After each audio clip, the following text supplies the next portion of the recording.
Ftit ta' żmien ilu fil-programm tagħna konna ġejna fl-armerija tal-Palazz tal-Gran Mastru l-Belt Valletta.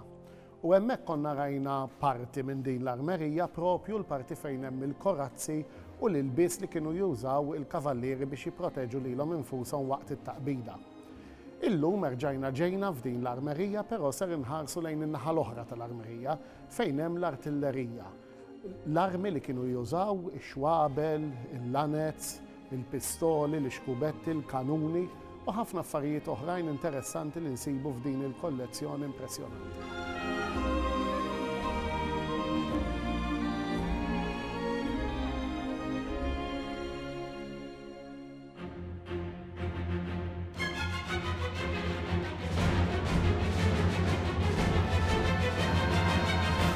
Oriġinalment l-Ordni ta' San Ġwan kien ordni reliġjuż u kien jieħu ħsieb l-isptarijiet li kien hemm fl-Art Imqazza li fihom kienu jiddewwew il-pellegrini li kienu jżuru dan il-post. Biż-żmien imħabba l-ġlied li beda jinqalab dak l-inħawi u mħabba l-iżvilupp tal-kruċjati, din l-ordni minn sempliċement ospidaljera saret ordni gwerriera. Fil-bidu, jew aħjar f'dak iż-żminijiet, l-iktar arma li kienet konvenzjonali u li kienet twassal reġiment jew aħjar stakkament ta' soldati biex jirbaħ kien il-qaws. Il-qaws kien waħda mill-iktar armi miċidjali li kienu jiddisponu minnhom il-kavallieri. Huma magħrufin ħafna il-kavallieri li kienu nies li kellhom tiraturi professjonali ħafna. Il-qwies li naraw hawnhekk f'din l-armerija jappartjenu lil perjodu meta l-kavallieri kienu għadhom ma waslux fil-Gżejjer Maltin. Nafu li l-kavallieri l-ewwel ma kienu fl-Art Imqazza, u mbagħad marru fil-Gżira ta' Ċipru, mill-Gżira ta' Ċipru marru fil-Gżira ta' Rodi, u mbagħad meta tilfu l-Gżira ta' Rodi fl-1522, ftit ta' żmien wara ġifier fl-1530 ġew fil-Gżejjer Maltin. Biż-żmien però l-armamenti nbidlu. Mill-qwies li kienu tant importanti u tant taw rebħiet lill-Ordni ta' San Ġwan daħlu l-armi li kienu jaħdmu bil-porfli, ġifieri il-pistoli, l-ixkubetti u l-kanuni. U għalhekk kollox kellu jinbidel. U fil-Gżejjer Maltin mbagħad id-difiża u l-attakki b'daw l-armamenti kienu fl-aqwa tagħhom meta l-ordni kien hawnhekk.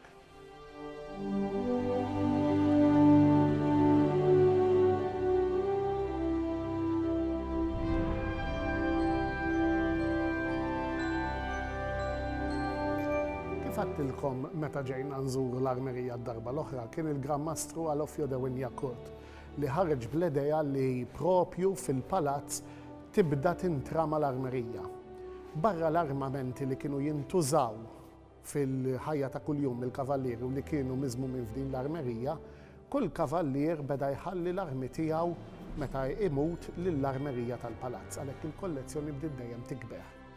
Meta wieħed jibda jħares lejn il-vetrini li nsibu f'din il-parti tal-kollezzjoni, nibdew naraw numru kbir ta' xkubetti, pistoli, azzarini, insomma, ħafna ismijiet tekniċi li bniedem irid joqgħod jifli bil-mod biex ikun jista' jara u jitgħallem li huma. Il-fatt huwa wieħed li mal-introduzzjoni tal-porvli il-ġlied inbidel kompletament. Il-kavallieri kienu jikkonċentraw il-ġlied tagħhom billi jiddefendu fortizzi b'saħħithom. Kull fejn kienu dejjem bnew fortizzi b'saħħithom li kienu jiddefendu ruħhom minn fuqhom. U iktar kienet faċli li tiddefendi ruħek milli tattakka. Meta kienu jattakkaw il-kavallieri kienu jagħmlu dan permezz tal-flotta tagħhom. Però fuq l-art sija fil-postijiet li kienu qabel ġew Malta u sija fil-Gżejjer Maltin dejjem ħtiġilhom jiddefendu ruħhom minn wara swar. Allura kienu jaraw x'jagħmlu biex is-swar tagħhom ikunu magħmulin b'tali mod u manjera li bniedem seta' jiddefendi ruħu b'kull tip ta' arma u anke b'kull tip ta' artillerija.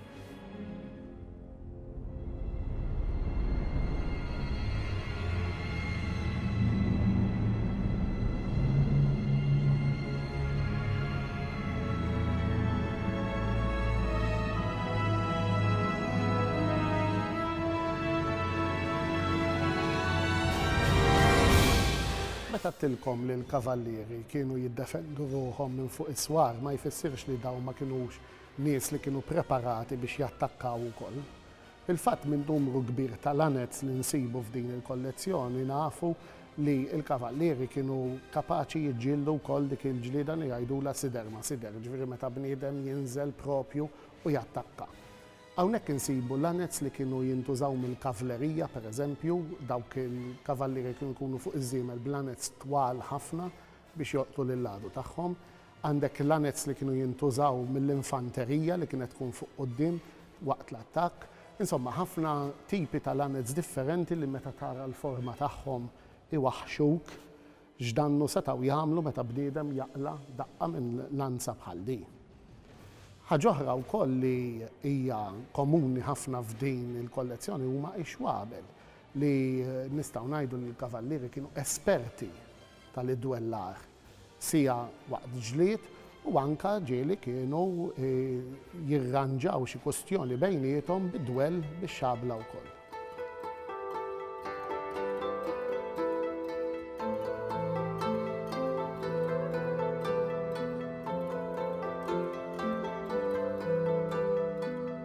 Kif għattilkom ix-xabla kienet arma importanti ħafna. Kull kavallier kien ikollu x-xabla tiegħu li kien iġor fil-ħajja ta' kuljum. L-idwellar bix-xabla kienet waħda mill-arti li il-kavallieri kienu jitgħallmu sa minn ċkunithom. Però waqt il-gwerra ix-xabla kienet importanti wkoll. Hawnhekk f'diversi vetrini naraw numru ta' xwabel differenti, tara it-tul differenti, ix-xafra differenti. Il-monku tagħhom kien ikun hemm minnhom li jipproteġu l-id, oħrajn magħmulin b'talibot u manjera li setgħu jintużaw anke l-monku nnifsu kien ikun parti mill-arma. Imbagħad hemm dawk li kien ikollhom il-forma tradizzjonali tax-xabla, ġifieri il-forma tas-salib, fejn nafu li qabel bniedem kien imur jidwella jew jiġġieled bix-xabla kien ibuż il-forma tas-salib. Dawn il-ħafna xwabel differenti qegħdin spjegati sew f'diversi vetrini kif għattilkom li meta bniedem jaqra l-informazzjoni marbuta ma' kull tip ta' xabla ikun jista' jitgħallem ħafna iktar minn dak li qed ngħidilkom jien.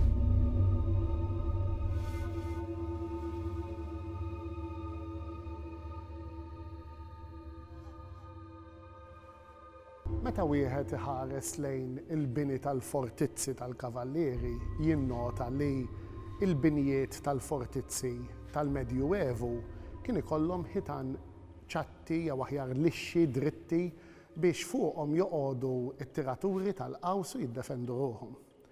Meta ġew introdotti l-artillerija bħal-mija l-kanuni, is-swar kellhom jieħdu dimensjoni differenti.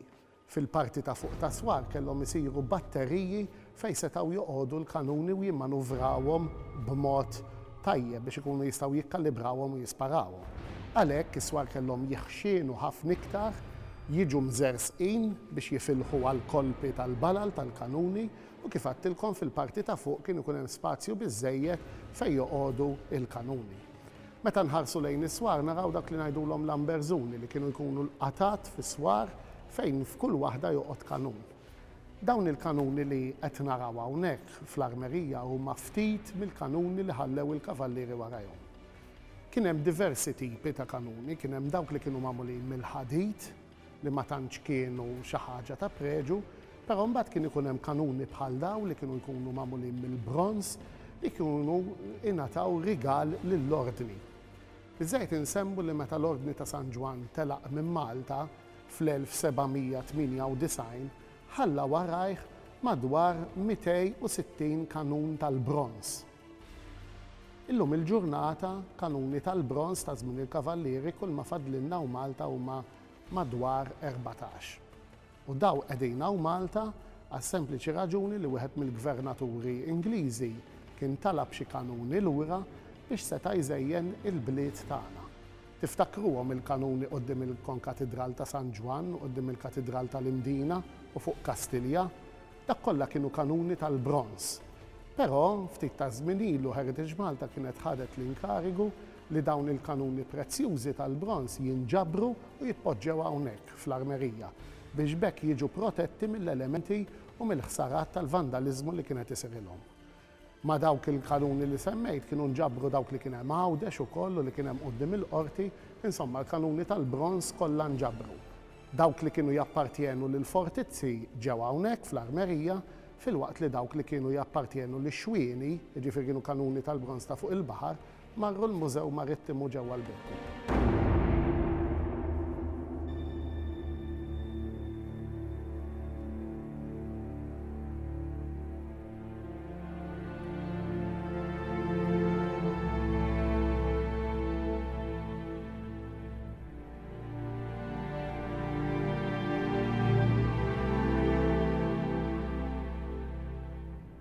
Fil-waqt li hawnhekk insibu kanuni kbar li kienu jintużaw biex jattakkaw is-swar jew aħjar jiddefendu minn fuq is-swar, insibu kanuni bħal dan li wħud jaħsbuhom li kienu xi ħaġa li qisha xi ħaġa tal-logħob prattikament, però dawn ma kienu tal-logħob xejn, dawn kienu kanuni li kienu jintużaw xorta għal diversi skopijiet differenti waqt il-battalja. U meta wieħed iħares lejn din il-kollezzjoni jara numru sabiħ ta' dawn il-kanuni li jvarjaw bejn dawk tal-bronz u li jkunu ddekorati bħal da pereżempju għandu l-arma tal-Grammastru Pinto fuq u oħra li kienu jkunu iktar sempliċi però bżonn jużi wkoll.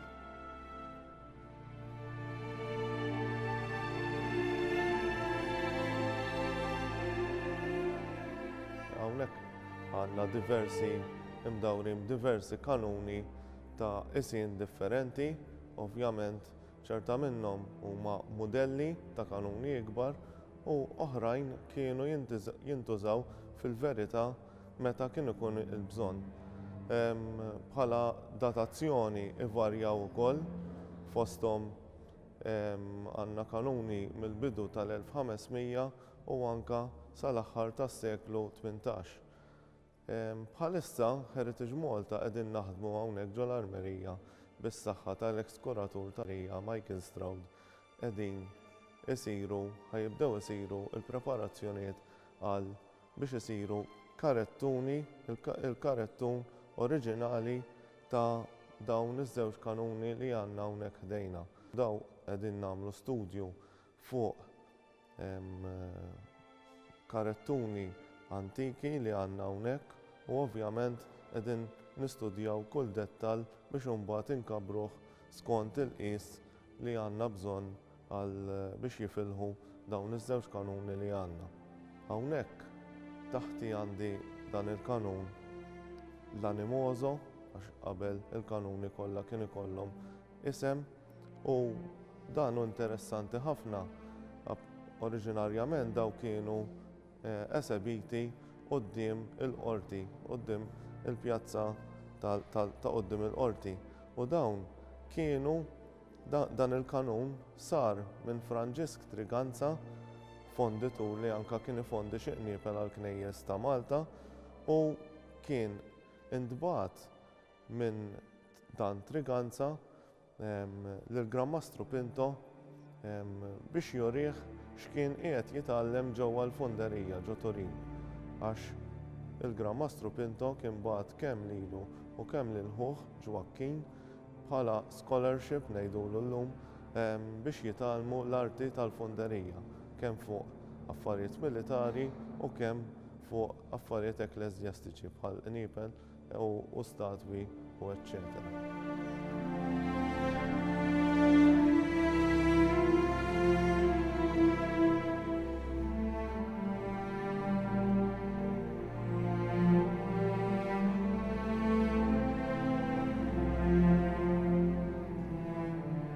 Ġejna fit-tmiem ta' din iż-żjara li għamilna fil-parti tal-artillerija tal-armerija tal-Belt Valletta.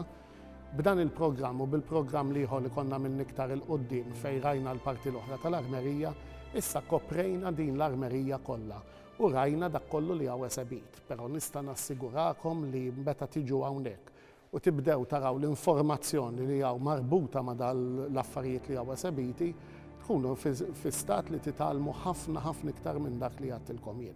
Għalhekk inħeġġiġkom biex tiġu hawnhekk u apparti li qed taraw l-armi ta' żmien il-kavallieri, titgħallmu minnhom il-mod kif kienu jintużaw. Fortunatament illum il-ġurnata pajjiżna ma tantx għandu bżonn juża dal-armi biex jiddefendi ruħu għax ngħixu fi żmien ta' paċi. Però meta nifhmu li dawn l-armi kienu bżonn jużi biex fil-passat iddefendew lil pajjiżna, tifmu aħjar u tapprezzaw din il-kollezzjoni. Aħna ser nifqu hawnhekk, però l-programm Malta u lil minna jkompli.